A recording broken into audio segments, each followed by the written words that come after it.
Alright guys, welcome back to the channel. My name is Highruler, and on today's video we're going to be talking Indiana Jones and the Great Circle. So if you guys missed it, just recently announced today and given a trailer through the Xbox Developer Direct, Indiana Jones was shown through a cinematic trailer as well as a developer breakdown alongside it.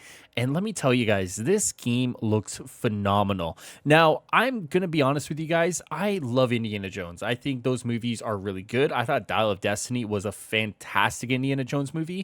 And obviously, I want a video game in the modern era to be like that next great gaming franchise. I had said on Twitter earlier today that it has the potential to be like the next Uncharted or the next Tomb Raider, where these games push the boundaries of these exploration adventure games, and there's puzzles and everything. Like, there is a great chance here for this game to do it. And what we saw today from Machine Games is a perfect example of the best things that this game has. There are so many different locations you can go to. There are so many puzzles. You don't necessarily have to do combat. You can kind of sneak your way around.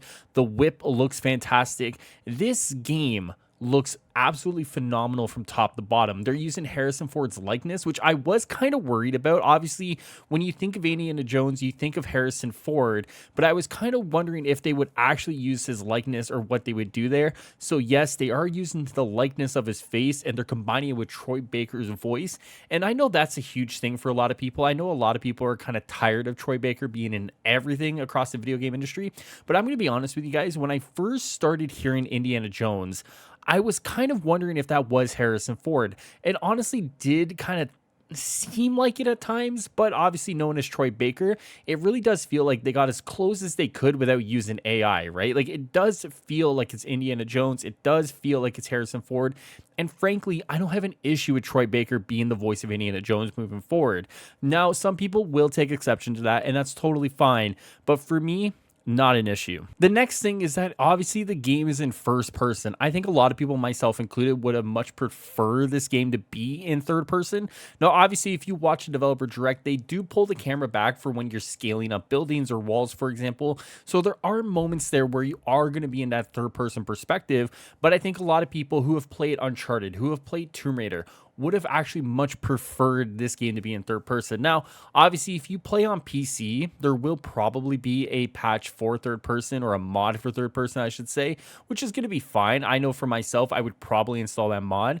But when I was looking at first person and I was looking at the way the whip goes and everything, it's not the worst case scenario here, right? Obviously, when you think of Bethesda games, you do think of first person.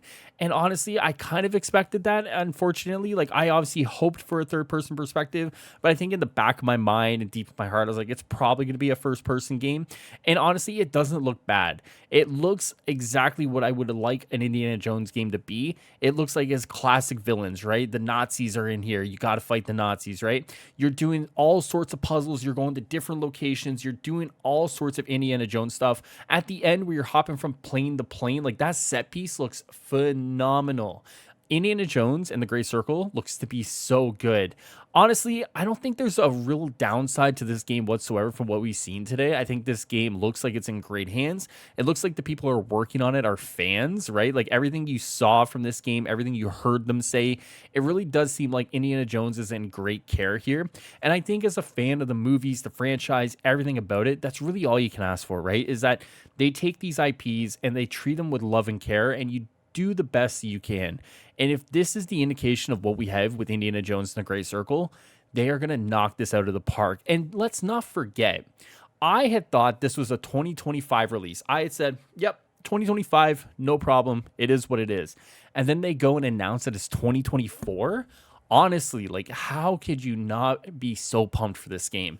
This game looks like the best thing that Xbox could have announced today. It really does. Like, let's not take away from all the other announcements, because a lot of them were great. But frankly, this was like the perfect centerpiece for like the Xbox platform. So for me, honestly, this game has now skyrocketed to be number 2 on my most anticipated list. So here we go, guys. Indiana Jones and the Great Circle. It's going to be covered on this channel. We're going to be talking about it. We're going to be playing it. We're going to be doing everything. And I hope you guys are excited for more, because let me tell you, it doesn't stop here. If you guys want more Indiana Jones and the Great Circle news, make sure you subscribe to the channel, like the video, leave a nice little comment, and I'll see you guys next time. Enjoy the rest of your day and your night. Take care. Take care of yourselves. Later, guys.